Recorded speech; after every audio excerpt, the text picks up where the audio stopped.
নমস্কার, আমি অ্যাস্ট্রোলজার অঞ্জু গাঙ্গুলি। আজকে যে বিষয়টি নিয়ে বলবো সেটি হচ্ছে অম্বুবাচী। আষাঢ়ের বৃষ্টিতে সিক্ত হয় ঋতুমতী হয়ে ধরিত্রী। শুরু হয় অম্বুবাচী। আষাঢ় মাসের মৃগশিরা নক্ষত্রের তৃতীয় পদের শেষে শুরু হয় অম্বুবাচী। পালিত হয় 3 দিন ধরে। হিন্দু ধর্মে এক বাৎসরিক উৎসব। 3 দিন ধরে হয় এটি।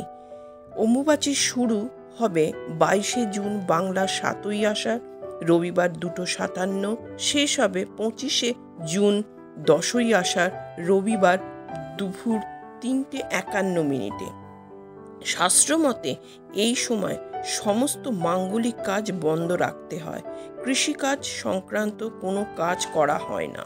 সতীপীঠের অন্যতম দেবী কামাখ্যা মন্দিরে এই তিথিতে বিশেষ উৎসব পালন করা হয়।